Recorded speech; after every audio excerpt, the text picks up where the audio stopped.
Hello everyone, this is Shekhar Raut here. This is webinar from Edureka, Introduction to PMP.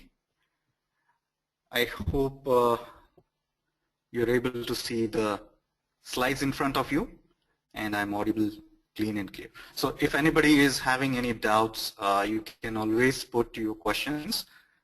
Thanks Suman for confirming. So any questions you have? Hi everyone, Sharat, Suman and everyone. So greetings to you as per your time zones. Good morning, good evening and good afternoon. So let's get started with the webinar. The topic is Introduction to PMP, so Project Management Professional. As you can see, let me introduce before we get into the slide. I would like to keep this interactive, so feel free to put your questions into the question box. So as much as possible, I'll answer then and there, or if something is going to get covered, I'll say so. So about me, I'm Shekhar Raut. I have 17 plus years of experience, out of which 10 plus years of experience in project management. Since last 8 years, I am into, I am a certified project management professional from PMI Institute.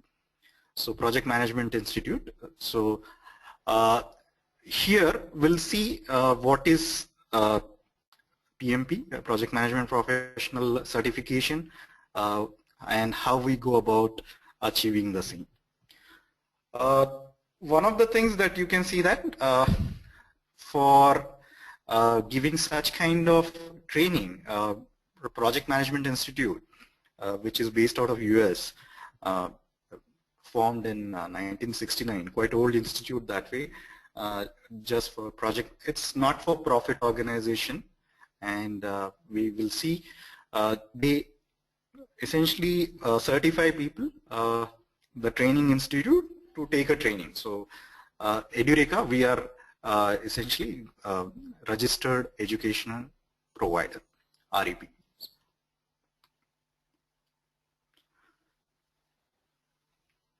So let's begin how this overall online classes work. So we start with live online classes. The way you are listening into webinar is a similar thing. So I believe understanding what live online classes shouldn't be difficult for you. You must have taken a lot of webinars. So similarly, those selective group of people, they attend the webinar online. So it's a live session the way I'm talking right now. I also conduct these PMP sessions, so you will be getting your PMP instructor who will take you through all the PMP course, and that course details you can course snapshot from Edureka. You can always see at Edureka PMP link. So this is the link.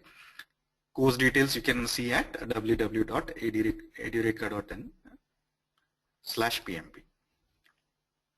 So coming back, so these are the live online classes that we are talking about. That's what you are experiencing right now. So no need to talk about it further. Next one, we do these class recordings. So for example, today whatever webinar is happening, we are going to record it and we'll put it in a learning management system. So whatever sessions, so there will be close to, it is 35 contact hour sessions, so close to 35 hours gets recorded, and every session for every day gets recorded as a single file, and you essentially as a recording, and you can view those recording from time to time. So how it helps, at times you may be in hurry, you may not be able to attend 1 or 2 sessions. You can always refer back because it gets loaded, uploaded next day.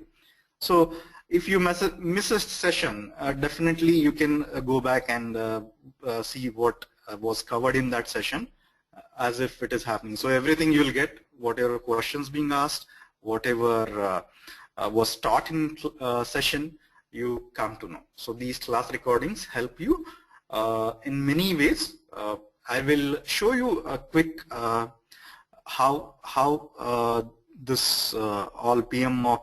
Once we cover this, I'll show you the LMS, that is Learning Management System from Edureka.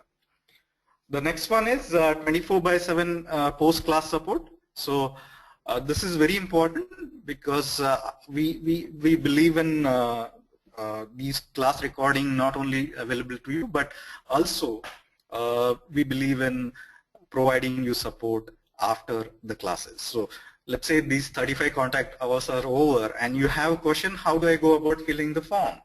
So for that, you will definitely have some help from PMI itself, but any particular questions and making your life easy is what Edureka class support, post-class support is always there for you. Yeah. Then you have module-wise quiz. These are the quizzes. So there are 13 modules. We'll see in short while what PMP course contains. So these 13 modules, every module will have its own pre-assessment test. So during the classes also you will learn how to essentially go or attack the questions and what are the things that are involved in or the complexities that are involved in solving those questions. So those kind of information will always be available with you. So module-wise quiz, as I said, these are the pre-assessment questions. It's simple. So you will be given around 1 hour test or 1 or 2 hours test, depending on how many questions are there, and you will definitely get to up to the speed with respect to those modules. Coming to PMP mock test, these are the tests which are exactly like when you take the exam in these prometric centers. These are the tests like that. So it has full 200 questions. It's a complete test which allows you to practice at your own convenient time and place. And there are 5 such tests, and this definitely prepares you in clearing a PMP examination as quickly as possible. So there is a question coming in from Sam Mohanty. He says, how long is the course duration for PMP? How many hours? So there is a 35 contact hours. Usually it is 1 month is the course duration. It happens on weekends. So weekend for 4 hours. So 4 weekends you will be covering around 30 to 35 hours, and you will get a certificate, 35 contact hours, which is important when it comes to applying for PMP exam. More details are coming in, Sam. So I just gave you the brief. So more details will follow. So just be patient. In subsequent slides, we'll be covering that. So, and verifiable certificate, essentially we provide you with 35 contact hour certificate, which is essential for applying PMP certification exam. So with this background, I'll show you what you will get, what is learning management system. So once you log in into your edureka.co, the PMP, all right.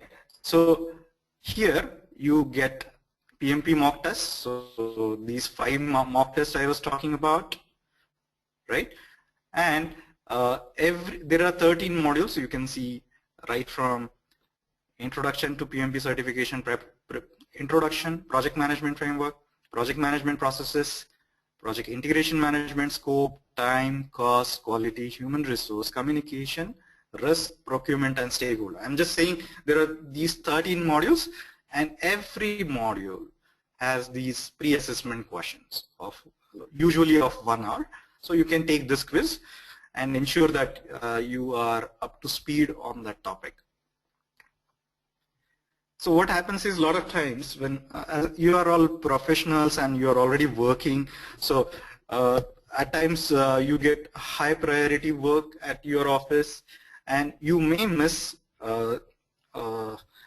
or you may lack the continuity for all these preparation that needs to go into before you pass PMP examination. So in here, these class recordings help you to get up to the speed. Then these are pre-assessment help. Again, PMP mock test help. So overall, everything is there. Okay. So let's move on to the next slide. There is a question from Sharath. He says, in case if I have some issues attending the registered classes, can I attend classes in another batch, or do I need to follow only videos of my? Oh yes, Sharath. I think this is another thing from Edureka that we practice at Edureka. So definitely you can attend classes from another batch in case. So that is the kind of flexibility. So let's say there are batches in the morning. So you are not comfortable in the morning because of, even on weekends you have something happening on the morning, and you don't want to attend morning classes. So we have next classes coming in, batch coming in, which is evening batch. So that way, no problem, Shriram. You're welcome. We just started. We just covered. Yeah, Vasant. No problem. We just started. Okay. So coming back to Sharath's question.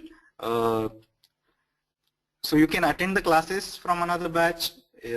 And you can even request for videos from other batches also, in case you think the videos from other batches will be useful to you. So old batches, as per the case basis, Edureka support will provide you with. Yeah. So coming to the slides. Thanks, Sharath, for the question. Coming to the slide. So at the end of this webinar, you will be able to understand the exam and certification process of PMI. So what are the things PMI, you will understand what PMI stands for. Project Management Institute, it is incorporated in 1969, and essentially it is not-for-profit organization. Everything you will come to know. Then you'll understand how you prepare for PMI, PMP examination, what is prerequisite, what all things it takes to prepare, and so on. You'll see at the end of this webinar. Then you will learn about, in short, you will learn about, in brief I'll say, a PMBOK guide. It is Project Management Body of Knowledge guide, which is edition 5th edition is what we cover. So every edition takes almost 4 years, and you can see that this is 5th edition, means 20 years have already passed.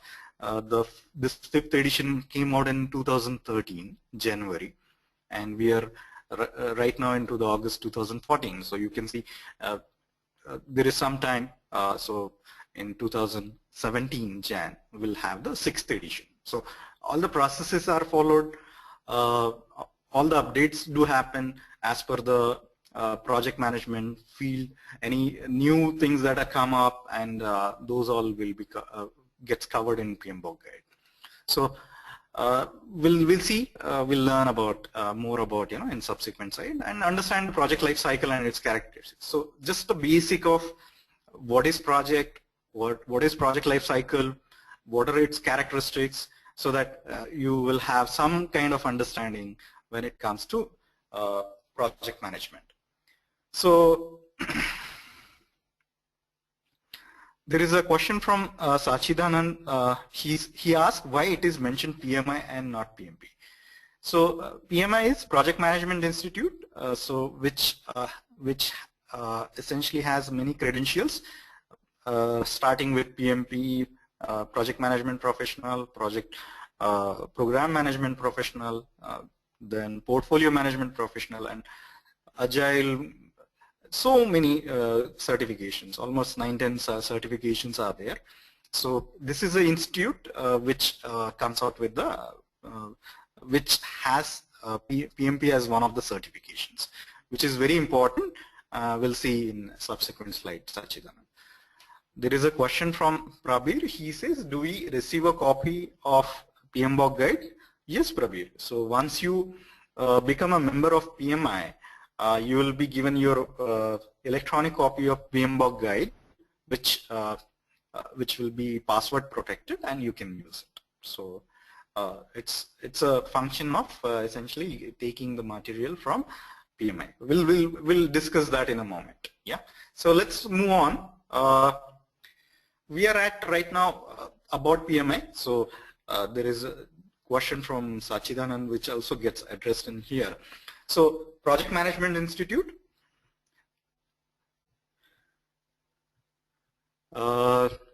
Raghavendra will cover your question in subsequent slide. So definitely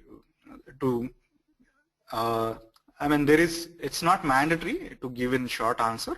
It's not mandatory to become PMI member, but we'll tell you why it is better to become a PMI member in subsequent slide. So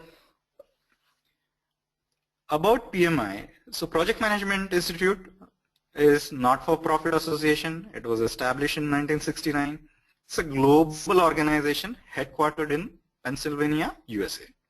So more than 500,000 members worldwide, over 171 countries. So you can see the spread of the PMP certification, which has members, basically PMI members. These are Project Management Institute members who can take other certification, but mainly PMP is very famous from PMI. So PMI is actively engaged in advocacy of the profession, setting professional standards, conducting research, and providing access to a wealth of information and resources. So wealth of information and resources so actively engage in advocacy for the profession. You can see from 1969 it has come out with various certifications which we'll see subsequently. Then it has come out with 5th edition of PMBOK guide, so which is essentially talking about how to go on conducting project management on your on the projects in general. So that's what it is talking about. It sets the professional standard. PMBOK guide is a standard, so it's not an implementation like Agile or your Prince2, which are essentially implementation of a standard. Whereas this states a PMBOK guide is a professional standard, so you'll not get the elements of definitive answer saying do this, and this will happen, do that, and that will happen.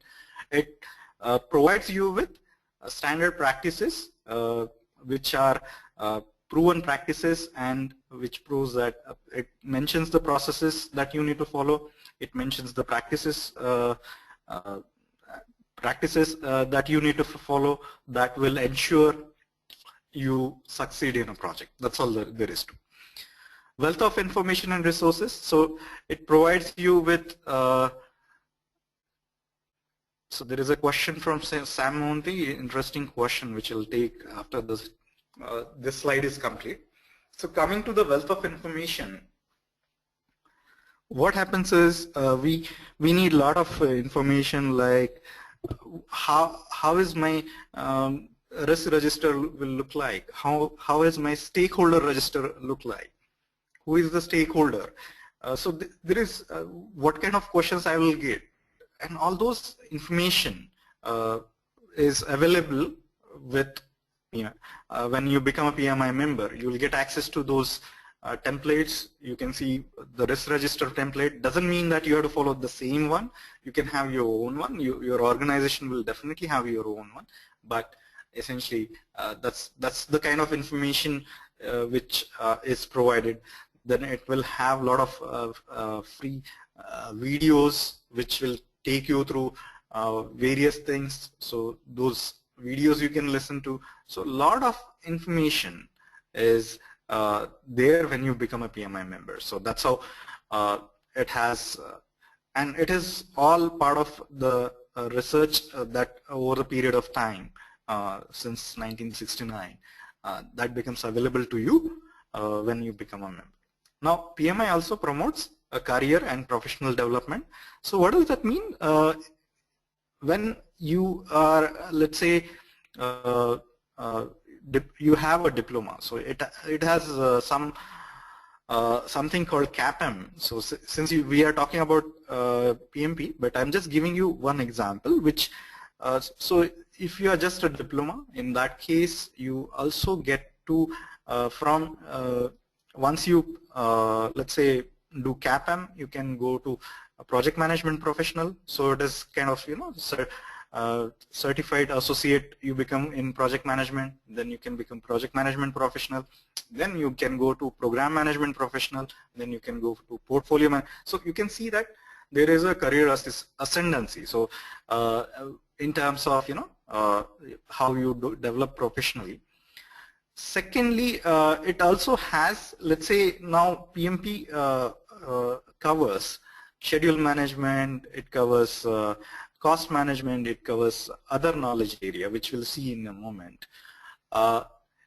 So what happens is this also allows you, the PMI also allows you to get into detail of that. So there is a certified risk management professional. So let's see, and networking, and there are other things like it allows you to network, then it allows you to community involvement opportunities.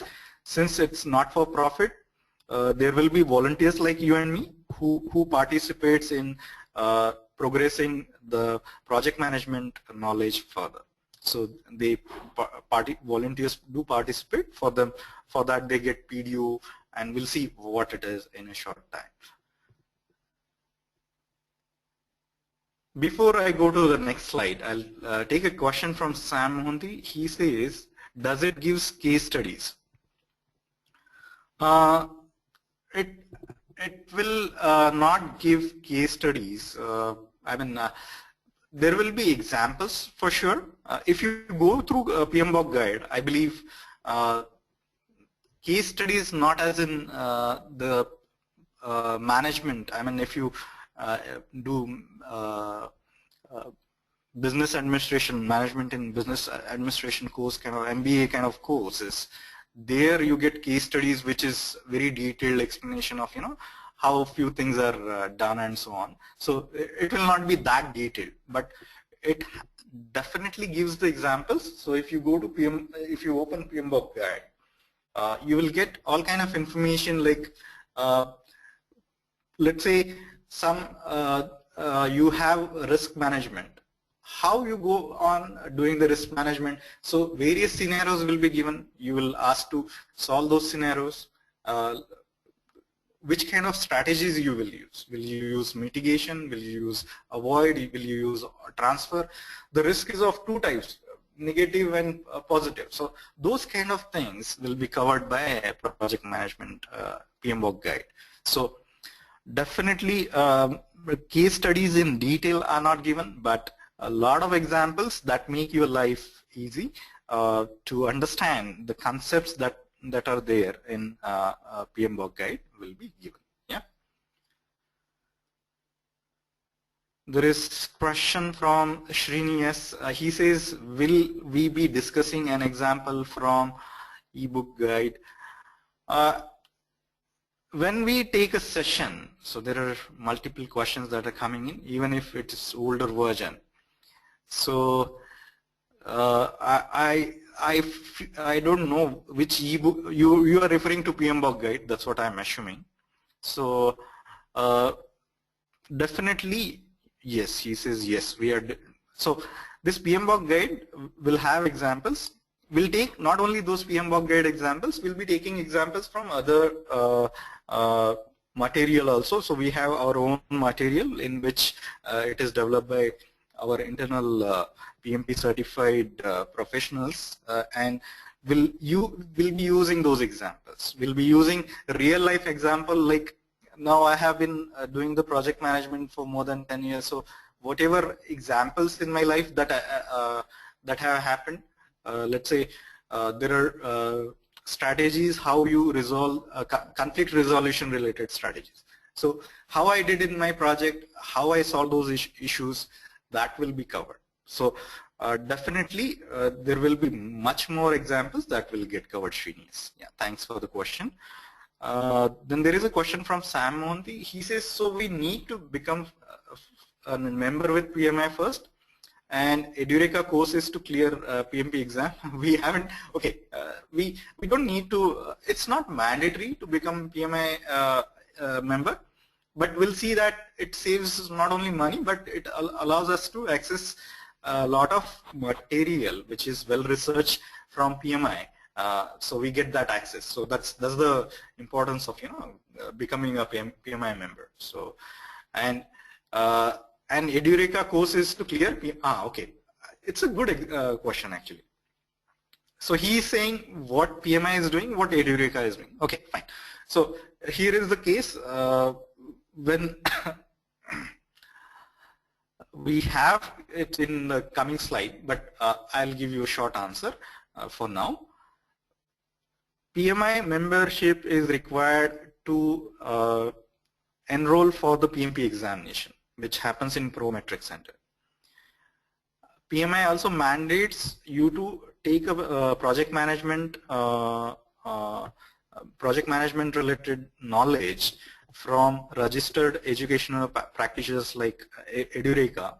So this is 35 contact hour of training certificate that Edureka gives you at the end of the course. So it is mandatory from PMI side that you take 35 contact hour education from registered education practitioners. So that's the important. That's where Edureka comes into the picture. But that's not where it is only thing. At Edureka we tell you how to go about exam, how to prepare for exam. We essentially prepare you towards clearing the examination quicker and in better fashion, and that's how the course is geared towards passing the PMP examination. So it is PMP preparation and preparation course which is again mandated by PM. Yeah. So I hope. So PMI offers the following credentials for project managers. So as you can see, we have certified associate in project management, CAPM, project management professional, program management professional, then your portfolio management professional. I'm taking in that order in the sense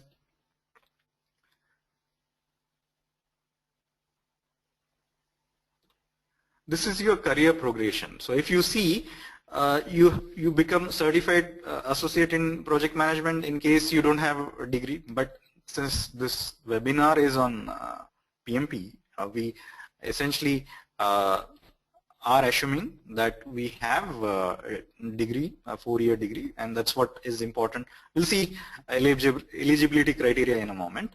So once you become a project management professional, handles multiple projects. She has roles like right from requirement gathering, stakeholder management, and all those roles also we'll see. Then there is something, project management is done in an organization which is more complex, and essentially it has more, it has bigger bigger picture, or what I'll say, it happens in organization which is bigger than the just project. So you need to so there comes a program management. So program management is something which is essentially higher to the project management. It essentially refers to doing multiple sub-programs and multiple projects, and essentially guiding them towards coordinating them, doing them together. Those kind of things happen in program management. So that certification is there. Then portfolio management. So as you want to progress in your career, the point I'm coming at is, as you want to progress in your career, all is there at one place, and you don't have to go anywhere else. Then portfolio management professional. So lot of times project manager reports into program manager.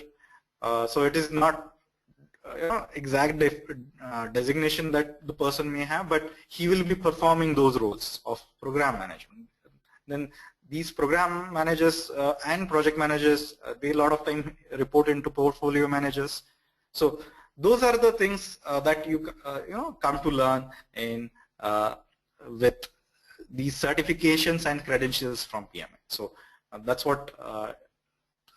Then there is something which is when it comes to let's say you want to become more proficient in risk management, scheduling management.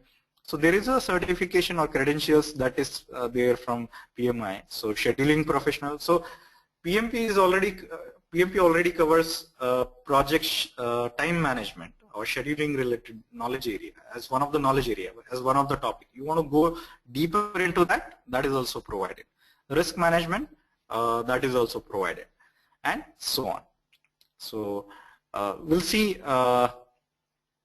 the eligibility criteria for each of these credentials are different. So we'll just see the PMP eligibility criteria in coming slides. So what is PMP is? PMI have this project management professional credential is the most important industry recognized certification for project managers. It is globally recognized and demanded. The PMP demonstrates that you have experience, education, and competency to lead and direct projects. So that's what, in brief, we can tell you about PMP. Now, what kind of roles this PMP credential holders they do? So, right from generating project management plan, coordinating the activities for the project, implementing the deliverables for the project, finalizing projects according to the specification and deadlines, keeping the project under budget, defining the project's objectives and schedules, managing schedules, that's what deadlines is all about, ensuring quality control throughout the project. So it talks about how you go about doing quality. It talks about how you will acquire the resources, how will you use those resources towards the activity, how will you train them, develop them. It talks about Tuckman's ladder, it talks about multiple organizational behavior related theories that will help you. What is the motivation behind everyone in your project team to perform the work to the optimal level apart from getting appraised. So it talks about a lot of basic things.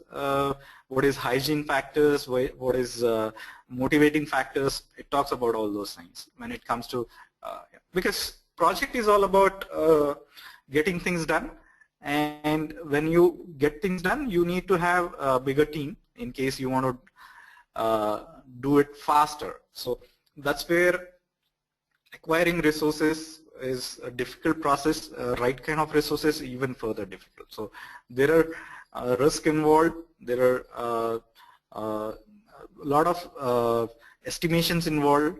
Estimations do change from resource to resource, for example. Then assessing and minimizing project risk. So first you have to identify the project risk. You have to understand that we are operating in much larger organization of which project is the part of it. So there will be a lot of projects, similar projects which have been done earlier. You have to study them, use the lessons learned from those projects, and essentially assess and minimize. So risk is something which is a event that may or may not happen in future. If it happens, usually it has negative connotation, which means it will lead to some kind of schedule slippage, cost overrun. Essentially, it will definitely detrimental to achieving your project objectives. So that's what we'll see. These are the kind of, so I was talking about job roles of PMP. So these are the things as a project manager you are required to do, and that's what we'll see. Yeah. So PMP requirements over years, I believe this slide is self-explanatory. I don't need to tell you much about this. That's how you have. I have seen this since more than 10 years back. So there are organizations who request exactly for PMP certified, and this is not today. This is since my time. I remember there will be organization who will requesting PMP certified project managers to be part of their project management team. So usually that's where you can see that the PMP requirement over the years has been increasing, and it has at times gone exponentially up. So definitely this is something which we already are familiar with, and that's how we are attending this seminar. Salary trend, I believe if you take a salary trend here, almost you can see that salary index is it will always go up most of times. It is seen that these PMP credential holders, they earn upwards of 100K USD more than, and essentially these are the kind of salaries the sources of course Indeed.com, and usually the non-PMP certified project manager and PMP certified project manager, there will be difference, and that can be seen in not only in salary but even in treatment. I mean, when I used to talk to customers, knowing that I am PMP certified, they would be more listening into me. They will be more in tune with me. There will be common lingo that gets developed. So there are multiple advantages of PMP certification. Salary is just a part of it, because customer is listening into you. The organization doesn't hesitate in increasing your salary. So usually it is 10K of difference between your salary and non-PMP certified project manager salary. So that's another advantage of the PMP. So what we see here, there is a globalization that is happening, and it's not happening today. It's happening since long time, and it has just accelerated now. So because of that, essentially, what is globalization? What does it lead to? It leads to international network of social and economic systems.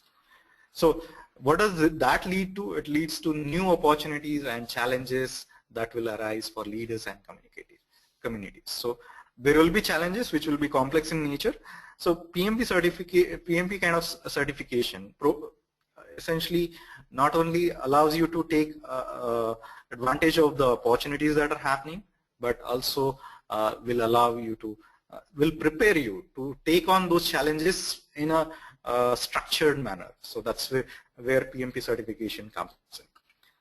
Here, you can see that leaders across the country, they need to speak same lingo, and that lingo comes with PMP certification. It defines a lot of terms, and it ensures when you pass PMP examination, you are definitely using those lingos quite frequently and with the same meaning, because at times same word may mean differently to different people. This widely adopted standard of PMBOK guide, it is helping project managers speak global project language. Now, with 250 PMI chapters, I mean going further, there are 250 PMI chapters which are essentially across 70 countries. These allow you to make new contacts. These allow you to network and build your knowledge further. So these PMI chapters, they conduct seminars, and essentially you get to meet face to face in your city with similar PMP credentials that you have. So 250 is a big number considering, you know. So it has already gone global. It has been there since long time, and you can see that PMP definitely helps when it comes to the future of globalization.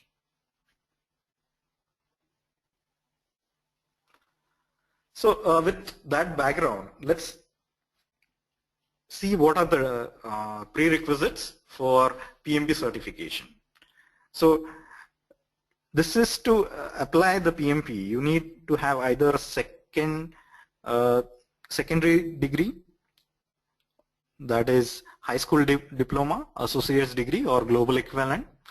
So this is with this you need to have at least 5 years of project management experience with 7,500 hours of project management related activities. Essentially, you should have done leading and directing those project activities during these 7,500 hours, and you need to have 35 contact hours training of project management. So PM education, so that's what, as a part of these training that you will take from Edureka when you join the PMP certification course, you will get this 35 contact hour certificate, which is mandatory for for passing the PMP examination, or even for not passing, even for applying for the PMP certification. So since most of us will fall in bachelor's degree or global equivalent, so which is essentially you need to have 3 years of project management experience, and with 4,500 of leading and directing project is what you need to have, along with the same 35 contact hours of project management education. So in here you will see that there is, so when you claim these 4,500 hours, you will have to show which projects you have done and some information on your project, essentially how many hours you spent on various activities in project management. So that project duration must not overlap. So what happens is, in general, when you work, you may be, as a part of project management team, you may be working on more than one project. So in that case, your project management duration will overlap. So it doesn't matter if it is overlapping. Only thing is the duration that is going to get counted will be non-overlapping duration. Hence, it is important that you show the projects which are not overlapping in nature. You can show the projects which are overlapping also, but number of hours will essentially stay to, you need to ensure that you can show the 4,500 hours of work that you have done. So that's the prerequisite. Then experience in projects during last year. So what does this mean? What these three, let's say, take example of these 3 years with bachelor's degree. So these 3 years need not be last consecutive 3 years. During last 8 years, you can have the experience in projects during last years. Essentially, that's what it means. So during those last 3 years, 8 years, you may have 3 years of experience in which you have done this 4,500 hours of work during those 3 years. So that's what it means. Then 20% of applications are picked for random audit. 20% is pretty high number. So essentially, what happens is, when these 20% of applications are getting picked up for random audit, you will have to, it's not very complicated. One of my colleague has been audited and it wasn't very complicated. It is just means whatever projects you have done, those projects you need to get it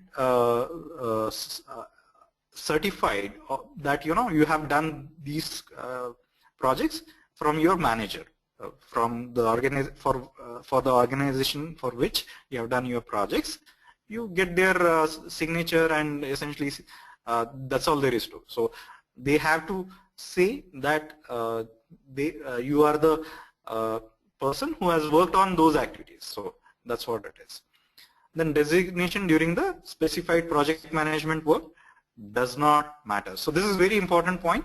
So for example, when I was applying for PMP examination, that time I didn't have the designation of project manager, but I had done as a lead.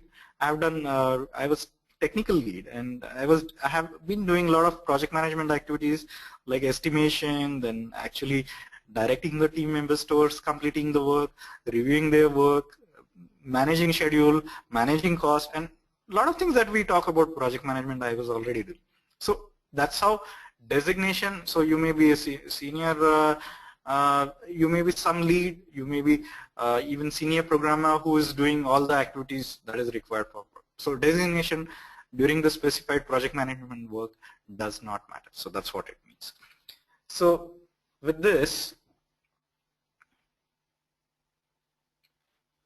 I'm moving on to the next slide. So here, PMP examination pattern, you can see either you can give computer-based exams that are conducted in prometric centers, or there could be a paper and pencil essentially written examination which you can take. Okay, so if you see coming to the computer-based exam are conducted in prometric centers, 200 multiple choice questions mixed randomly across process groups to be answered in 4 hours. So we'll see the 5 process groups: IPEC, initiation, planning, and execution, monitoring and control, and closing process groups. These 5 process groups we'll see in a moment. So these 200 questions, they are essentially mixed randomly across these process groups. Okay, and you get a 4 hours to answer these 200 questions. Out of these 200 questions, 175 are for final marking, and remaining 25 are pre-test questions. So only one. So what is the significance of these 25 pre-test questions if they are not getting for final marking? These are the questions that are getting tested by essentially your PMI, PMP professionals in order to check if those questions, how the PMP exam related population, how essentially how you answer these questions based on some psychometric analysis which is done again by the appropriate professionals. These 25 questions will appear in subsequent PMP examination, which will be considered for final marking. So what does it mean? The 175 questions that you're seeing in front of you, they are all pre-tested before it comes to you, and that's all there is to to understand in this line. There is no negative marking in exam, so usually it is advised. What happens is there is a lot of pressure on students to pass the examination because it costs.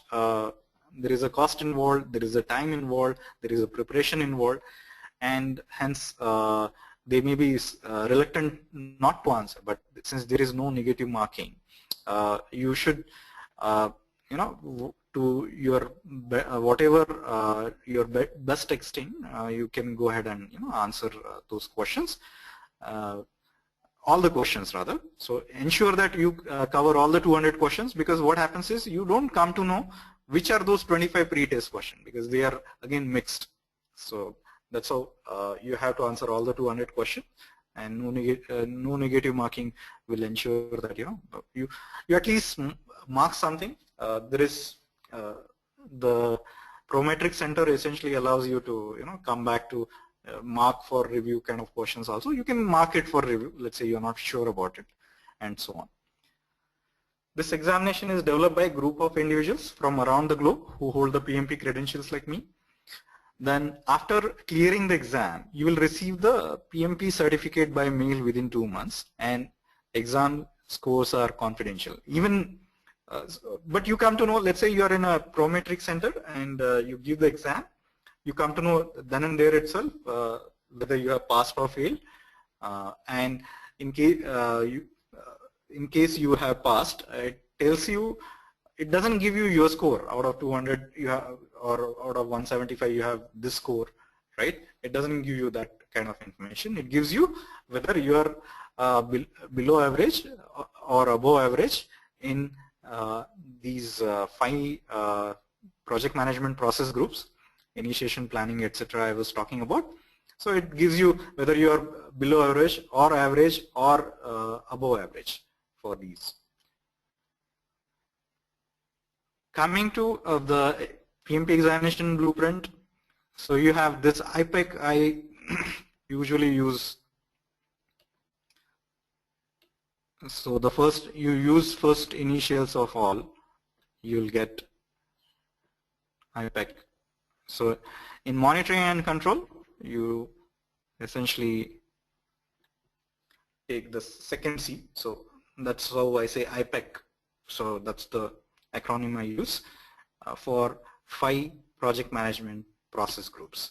So you can see there is a distribution of question, like 30% coming from initiation, 24% from planning, 30% from execution, 25% from monitoring and control, and closing you have 8% of questions. So there is not much of importance right now, but once you start practicing, you'll know that planning, execution, and monitoring and control related questions will be more. That's all there is to.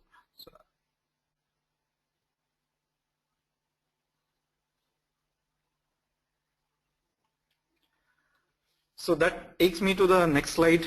What is the PMP examination fee structure? So either you can consider, so here is the answer for Sam, who was asking, what is the, why I should become PMI member. So it's not mandatory, as I said earlier, but if you are non-member, your fee is USD 555, okay, for computer based, because this is what I believe, almost whatever I have known, they have chosen. So computer-based testing, the obvious reason is paper-based testing takes a lot of time to get the result. So you will be waiting for result for a couple of months, 1 or 2 months, just to get the results, whether you have passed or failed. Whereas computer-based testing will give you a result immediately then and there itself.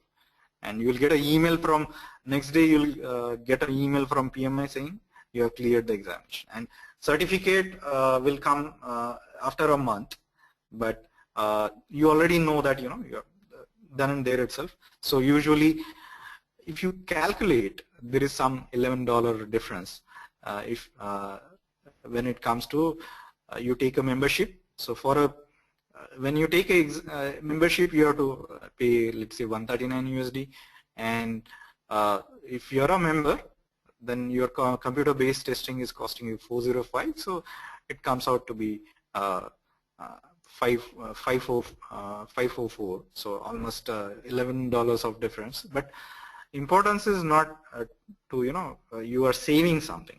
Importance is when you are a PMI member, you get access to a lot of material, and that which is helpful to you. Then if you want to become, let's say, you want to take a membership of PMI chapter, which I was talking about, that there are so many chapters all over the world, right? 250 PMI chapters are there. So you can, in your city there will be a, usually there will be a chapter, I mean that's what usually is there.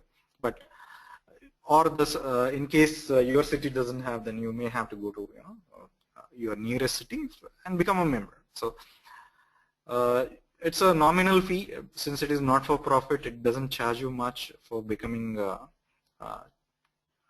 PMI chapter member. Then you can, there are 3 PMP examination attempts that are allowed in 1 year. And once you become certified PMP, you have to, so this is how your knowledge is kept up to date, or essentially you are required to attain something 60 hours of kind of PDUs, which is called professional development units.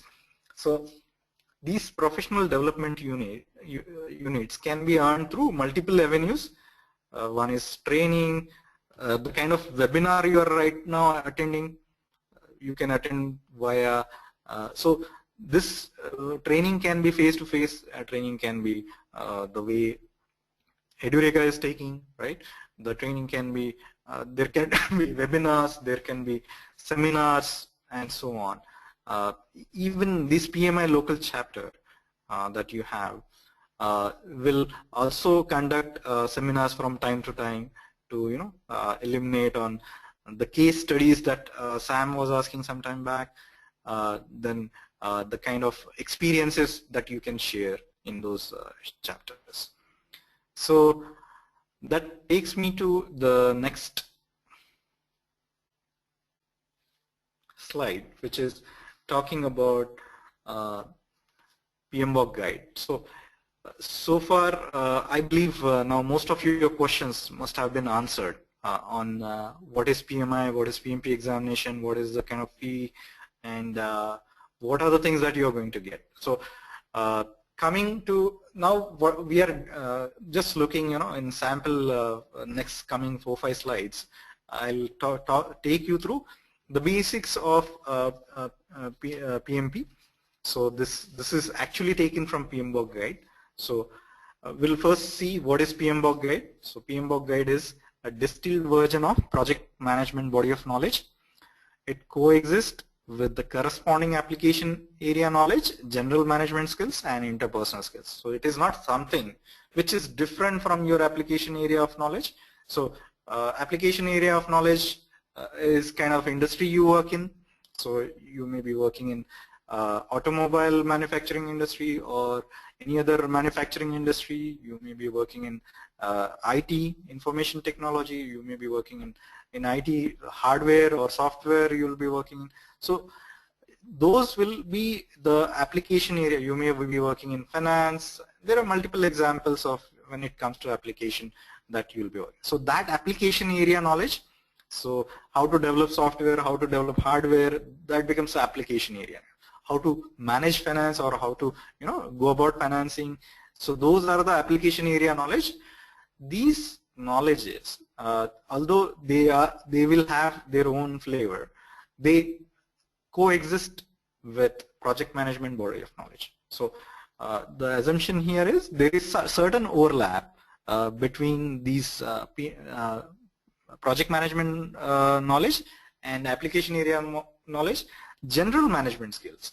So this is what you learn at MBA schools. So it is about finance management, it is about human resource management, it is about organizational behavior theories, it is about risk management, and it may not be about particularly about risk management, but there are topics that I mentioned: human resource management, organizational behavior theories, then even so these are the general management skills, financing related skills that are required when you work in an organization. So these also to certain extent overlap.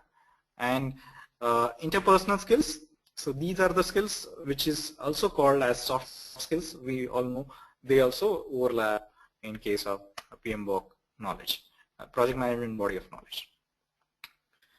So this project management body of knowledge guide is published by PMI every 4 years, and it is based on inputs from practitioner and academics that that has been practicing the actual project management from time to time. So it is about best practices in the industry, best practices in project management. It is about best processes and procedures that you use in project management. So it covers the PMBOK guide. It is organized into 3 sections. The first one is project management framework, so which consists of introduction and organizational influence and project lifecycle. The project is conducted in in the context of bigger picture, which is organization, it influences your project. So when we learn, we'll see how the organization influences the project.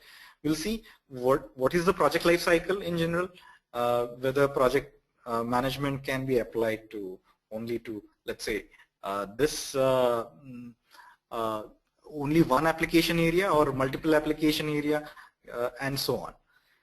Introduction will give you the basic definitions. So we'll see what is project, what is project management, what is, so it talks about, it gives you the concepts that will be used throughout the rest of the 2 sections. So essentially PMBOK guide is organized in 3 sections. It has 13 modules. The first 3 modules are introduction, the second one is organizational influence and project life cycle. The third module is PM processes, the standard for project management of a project. So essentially, which talks about 5 project management process groups, then 47 project management processes for a project. So it talks about these 2 things along with 10 distinct knowledge areas. So these 10 distinct knowledge areas, I'll just name it. We need not know at this point in time in detail, but we all are familiar with those names. So the first one is project integration management. So this touches all the process groups we talk about. So there is a mapping between project management process group and knowledge areas. So these 10 knowledge areas are project integration management, project scope management, project time management, project cost management, project quality management, each one of their modules, project human resource management, project communication management, project risk management, project procurement management, and project stakeholder management. So we'll see how during the course of the 13 modules, every module is this one knowledge area. So in a sense, you have 10 knowledge area related modules, and these first three modules essentially provides you with the project management framework, what is project life cycle, the basics of the project management, so that you use same lingo with your colleagues as well as your senior and as well as juniors. Then it talks about the 5 process groups which we are already familiar with: IPEC, initiation, planning, execution, monitoring and control, and closing process group. Then project management processes, 47 processes. So the example of processes: develop project charter, develop project management plan. These are the processes. So in these processes, what will be the input? Every process will have input, tools and techniques. What is the output? So how these processes interact with each other, then how these processes are iterative in nature, and all that will be seen as a part of your PMBOK guide. So coming to project is a temporary endeavor undertaken to create a unique product, service, or result. So this is as per PMBOK guide 5th edition. So as I told you, 5th edition for PMBOK guide was published in January 2013. We are into August 2014, and this PMBOK guide has all these explanations with respect to. So what is a project? Project is essentially temporary endeavor undertaken to create a unique product, service, or result. So what is temporary endeavor? Which has definite beginning and definite end. So what it is not, essentially it is not operations, or it is not an ongoing effort. So what does it produces? Unique output. So we'll take one example for unique output. So example is something very commonly seen. We have seen the buildings being developed in your city all the time, right? So there is, let's say one builder or one who develops the building in your city, and then in one area, and second area in the same city, he develops similar kind of, although the name is different, but the same kind of buildings, same kind of essentially material he uses, same kind of design. I mean, material anyway is very low-level detail, but same kind of design he is using. So he develops building or colony of buildings called X in one area A. Y is developed in area B. In that case, what happens is, now the question is, since the design is same, number of floors are same, most of the details are same, is it unique? Is it a unique or not? So it's a product, we can see building is a product. Now whether it is unique or not is decided based on the location, based on the stakeholders. So what is stakeholder? Stakeholder is someone who gets impacted or who can impact the project. So he has positively or negatively. So he can get impacted positively or negatively, and he can also exert a impact on your project positively or negatively. So when I'm saying a unique output, essentially it means you have separate stakeholder for this location A and location B. The location is different. So what is unique output? Although the building is same, product is same, the location is different, and hence it is unique, and both are essentially called project and not an operation. So this tells you about the difference between what is project and what is operations. Okay. So the three characteristics we are talking about project. One is temporary endeavor. It has definite beginning and definite end. So whereas operations are supposed to go on and produce the same output. So that's the difference. Whereas project, it has definite beginning. It starts in, let's say, January 2014, and it ends in let's say December 2014. So that's a definite example of definite beginning and definite end, right? And we saw the second characteristics, unique output. So we took example also. Now coming to the progressive elaboration, which is again a very important characteristics when it comes to project. What is progressive elaboration? It is the incremental design and refinement of initial concept toward the project plan. So you will have when the project begin, let's say you are awarded a contract, and in that contract you will have let's say one project, and that project will have very high level details. So it will be there in SOW, statement of work, which will tell what kind of high level requirements will be there. Then when the project is awarded to you, the contract is awarded to you, then you will go and create a project charter. You will add further more details. So assumption and criteria will be verified. Some more details about the requirements will be added. The third stage comes when actually you start having the plan and collecting the requirements. So you will go and collect the requirements using various processes, and essentially then when you collect the requirements, you will start doing the design for the product or service or result that you are going to develop. So you can see when at the beginning of the project you have very less information. As you go on, the information is increased, number of stakeholders do participate in providing inputs in that, and you get more and more detailed requirement, and your scope becomes more clear. I mean, you may have hundreds of requirements, but you may do only 50 requirements as a scope.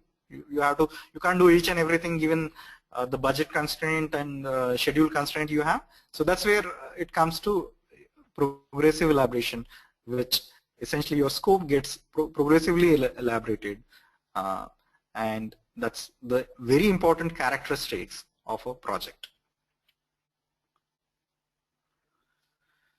So what are the examples of project? Developing a new product, service or result, putting into effect a change in structure, processes, staffing or style of an organization is a project, developing or acquiring a new or modified information system, hardware or software is a project. Conducting a research effort whose outcome will be recorded is a project. Constructing a building, industrial plant or infrastructure is a project. Implementing, improving or enhancing existing business process or procedure is a project. So just implementing a product into the site, that also becomes, in itself can become a project. So which has essentially all these they satisfy the three characteristics we just saw. They are essentially temporary, they have definite beginning, definite end, they are progressively elaborated, and they are unique in nature.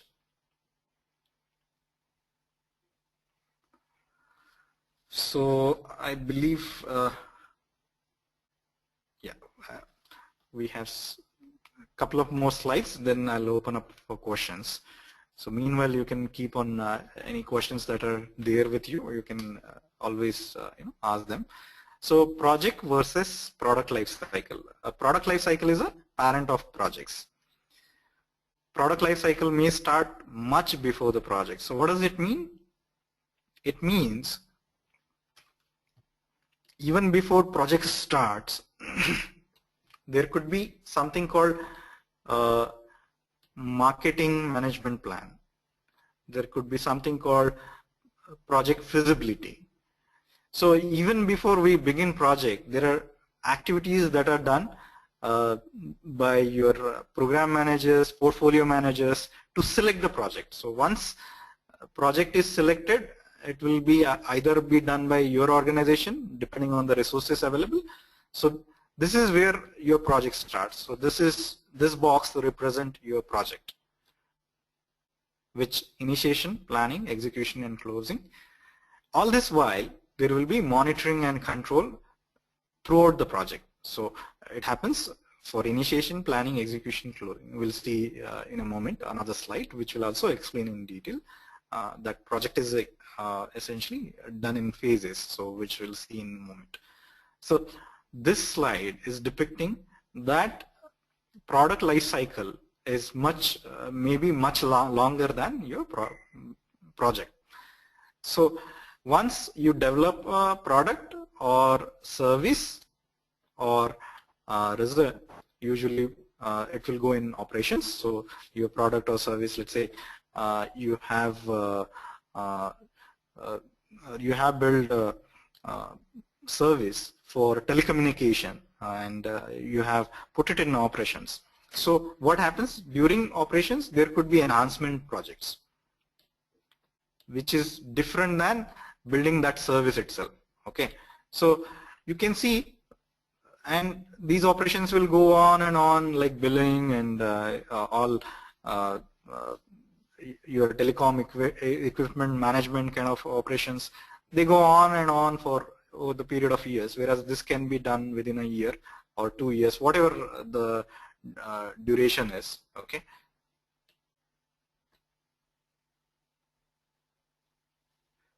Oh, there are questions, I think. Okay. Shailendra Singh. All right. Okay. So I'm coming back to questions, guys. I think.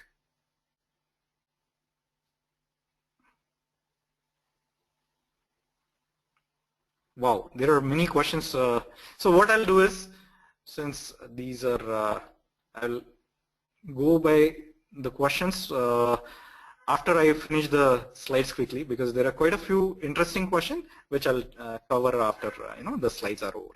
So I have seen many questions. So how to become a PMI member and all those will be answered in shortly. Okay. That's what I was thinking. I'm missing the questions. So there are many questions which I was expecting. All right. So the quick one, I believe what I'll do is I'll quickly finish these slides. So project life cycle is a series of phases. Phases is example is feasibility is a phase, analysis is phase, design and implementation. So some simple. This example is taken for this can be applied to IT, this can be applied to any other application area, but mainly this is applicable to IT. So this is in case of IT, you have feasibility whether whatever product or service you are going to build is possible or not. It will be analyzed further, the requirements will be analyzed further, then it will be designed, and you go for implementation. And while you do everything, they will you can always go back to from implementation to design. There will be feedback going back to design. There may be few iterations that may happen between design and implementation. Similarly, some analysis might be needed when it comes to implementation, because there is certain amount of details you can pack in documents. So certain kind of things may crop up while implementation. And so you can see that project management is all about, project life cycle is quite iterative in nature, and that's the important criteria of the project management that we do during the project life cycle. So all projects are divided into phases. All projects, large or small, have a similar life structure. So whether it is a small project or a big project, you will have number of phases. Why we have phases? Because dividing phases makes our life easy. Essentially, it gives you purpose for that phase. It gives you the kind of sequence to the phases that helps you doing dividing your why we divide. Essentially, it makes managing the project easy. It makes developing the project much easier. So life cycle helps in determining work to be completed in each phase of the project. So life cycle helps in determining work to be completed in each phase of the project. What does it mean? So in feasibility, you will initiate the feasibility, you will plan it, let's say you will assign a SME, you will do a lot of things in order, you do the technical assessment, you do the financial assessment, multiple feasibility analysis, feasibility study will be done in order to come out with whether the project is feasible or not, and then it goes to analysis. So you can see that life cycle will help in determining work to be completed in each phase of the project. So at the end of feasibility study, you will have the feasibility document. At the end of analysis, you will have the requirement which are analyzed and collected properly. At the end of design, you will have the design, how you go about implementing. So usually every phase will take input from the previous phase and pass on how you proceed with the next phase. So that's how the life cycle helps in. There could be projects with a single phase. There could be projects with, so at least one phase is required, but so simple projects such as implementing some product may have single phase. So implementation can become a single phase, and it will again go through that initiation, planning, executing, monitoring and control, and closing. So that's the importance of the project life cycle, which we'll see here. I wanted to show you the generic project life cycles, because that one was specific to the IT. So here you can see generics project life cycle will have starting the project, organization and preparation, carrying out the work, and closing the project. So that's the project life cycle in general. So this is the first phase, starting the project, then you are organizing and preparing, then carrying out. So these are the kind of phases that you have in your project life cycle. This is generic project, so it can be applied to any industry. So what has happened in starting the project? You have inputs coming from contract and high level requirement and so on, and these inputs will get converted into high level requirement assumptions and constraints, and you will get a project charter. So at the end of every phase there will be some deliverable which gets produced. So in this case you have a project charter. This is again iterative process, and essentially you will have multiple stakeholders involved in this, which is very important. Then project charter, once project charter is approved, in that case you can go for the next phase of organizing and preparing. So output of that phase is project management plan. Then you carry out the work. So you can see the cost is low in the beginning phases of the generic project lifecycle or project lifecycle in general. As you go towards implementation, you can see that you are putting in more resources, cost goes up. So resources, not only staffing, non-human resources like material, equipment, etc. also will be provided, and essentially once the deliverables are accepted, then the closing process start, and you will release those staffing level, all the staff, you will release the not required equipment and material, and that's how your cost and staffing level goes down. So this is cost and staffing level over the period of project. So impact of variables on project life cycle. So this is after which will I will take all the questions that are there in front of me, and you can always ask any other questions relevant. So I'll go one by one. I'm sorry, I think we'll have to finish this before we actually start the questions. So in here you can see the cost of change is very low in the beginning of the project, and as we go up the project time, essentially you can see that cost of changes is very high. So if you find out some changes at the end of the project, it is going to cost you essentially, it will be very high degree of cost that will incur, and that's why you have to scope, decide on scope, and stakeholder have the influence, highest influence in the beginning, and that also goes down as the project progresses. So I will cut this short, saying that simple word, cost of changes is low at the beginning of the project, it's very high at the end of the project. So this is the experience that says stakeholder influence and risk and uncertainty, it is very high at the beginning of the project, it decreases as the project progresses, and at the end it is the lowest. We'll have the questions now with this slide. So what I'll do is, whichever slide the question is related with, I'll go to that slide. Okay. So let's go to the beginning. So why it is mentioned PMI and not PMP, I think that is answered. Do we receive, okay, this is answered, okay. Does it give case study, that is answered, okay, great, thanks, okay.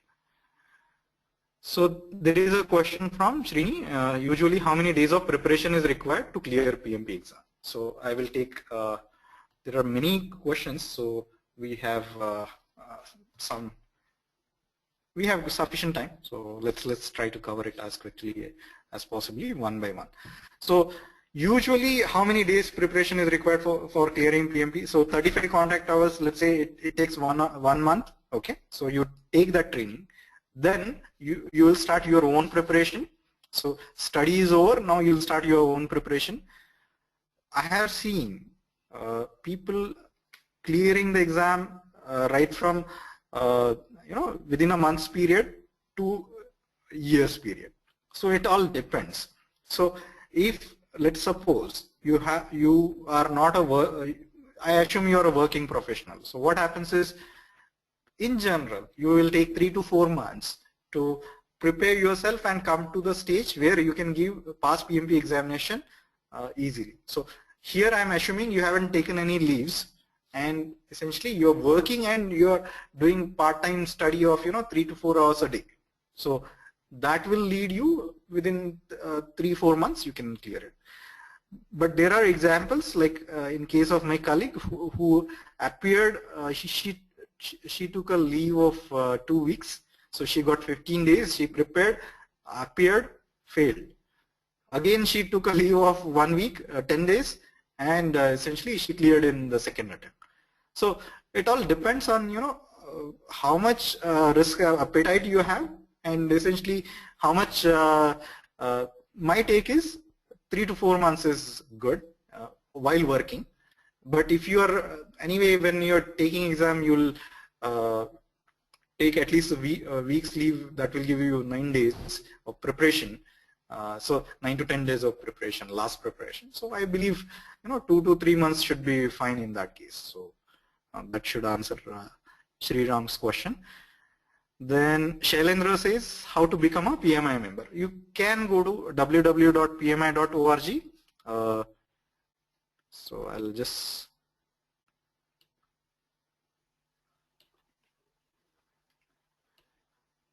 you can go to pmi.org,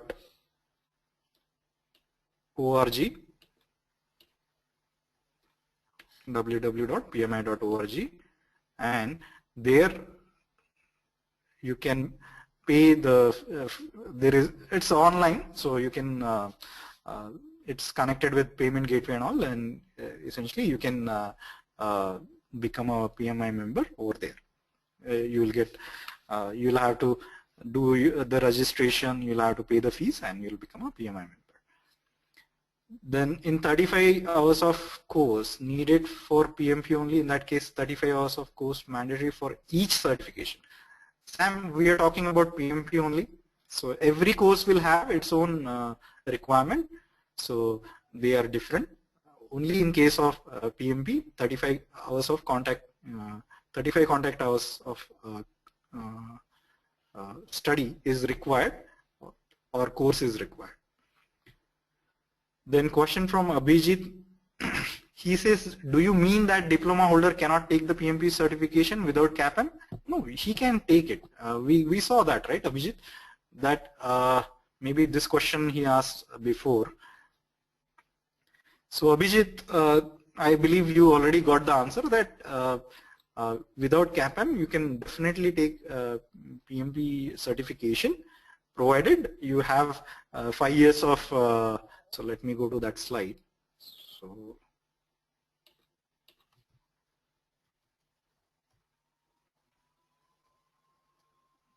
yeah, so if you have high school diploma, you have to have 5 years of experience, and you should be able to, you have directed and managed at least 7,500 hours in that. So that's the, then you can always go for PMP examination. Does work experience add any points to the certification? Work experience is definitely required to do the certification, MD Shajid. Then in this graph, what the salary index represent? I mean, is it currency, USD or INR? It is index. So indexed is essentially, I'm going to that salary index. So if you go to indeed.com, I think you'll get the answer. But in short, it is not USD, it is not INR, it is indexed. So maybe let's say index 1 represent 100K USD. So usually it is in US dollars, and 100K is average. It may be a little higher than that, but when it was published it was 100K, and that's if index 1 is let's say equated with that. In that case, this is how the graph is there. Yeah.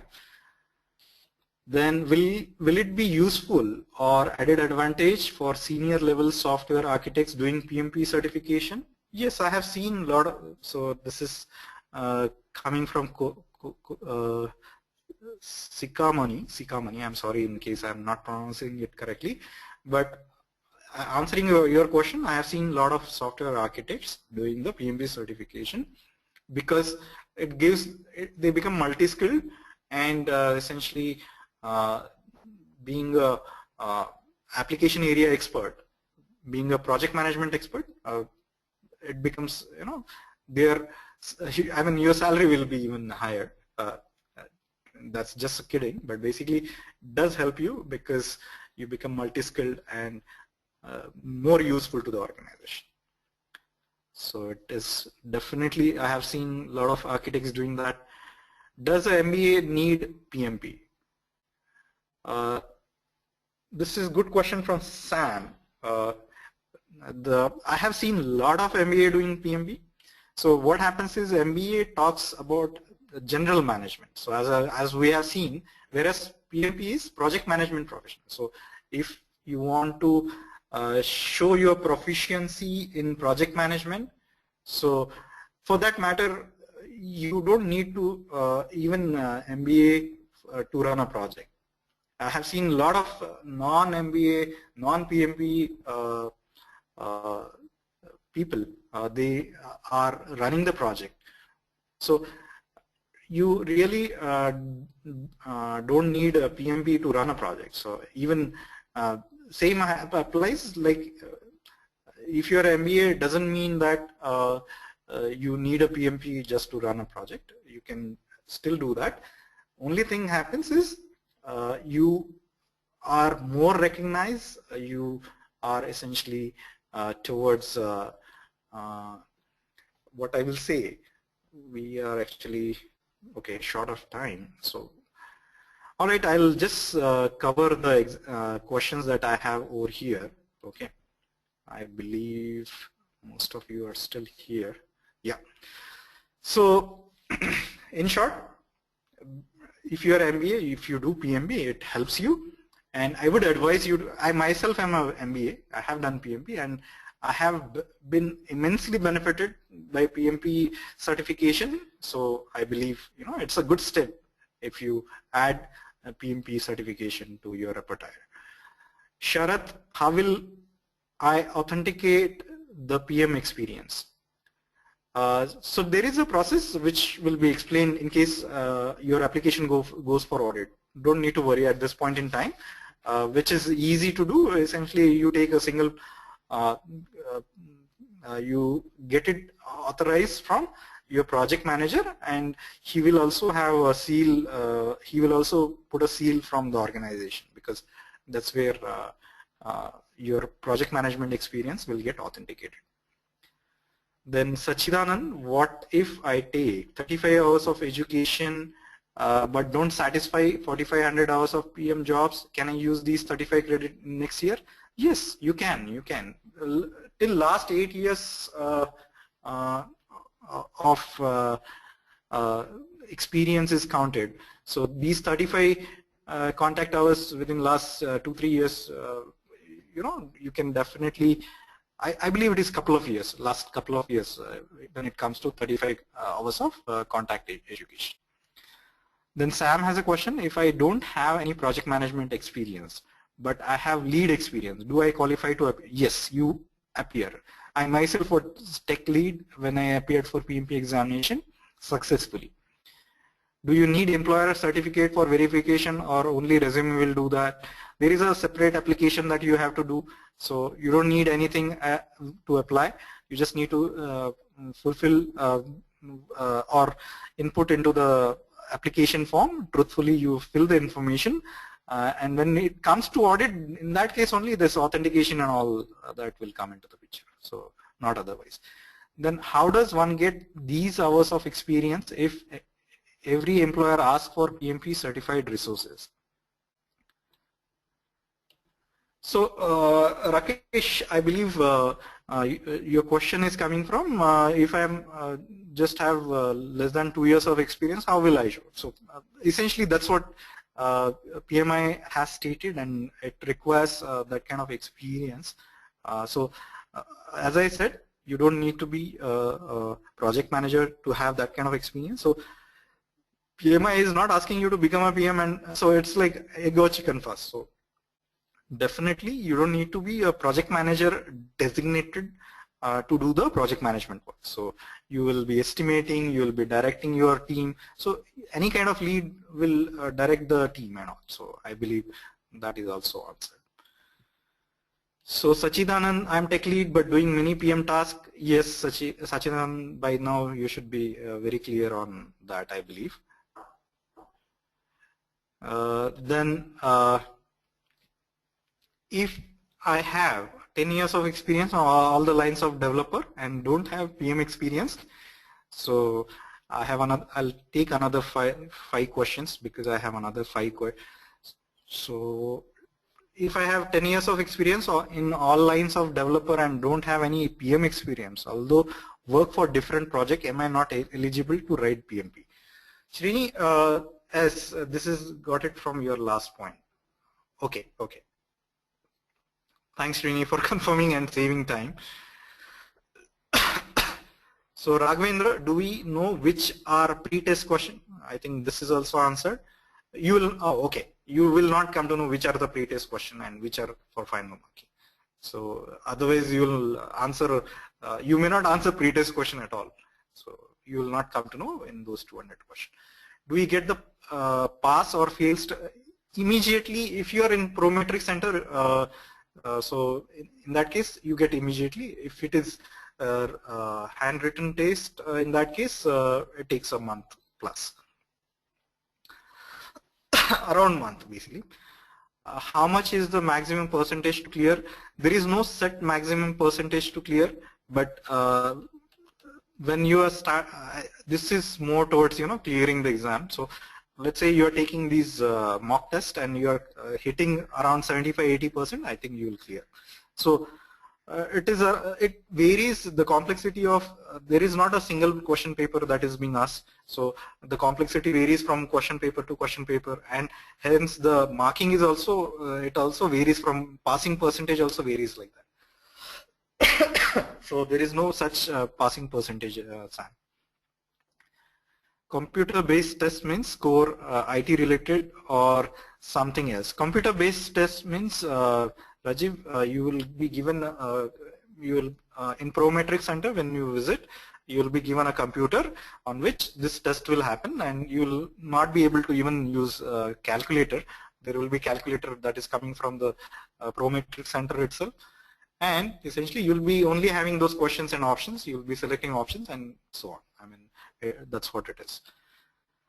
Vishal Kapadia, he asked, I have done MBA but do not have 4500 hours of work experience. How beneficial would CAPM certification for me? What is the eligibility criteria?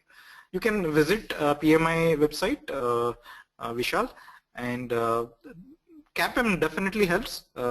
It shows that you are going in that direction. But please visit pmi.org. It will give you the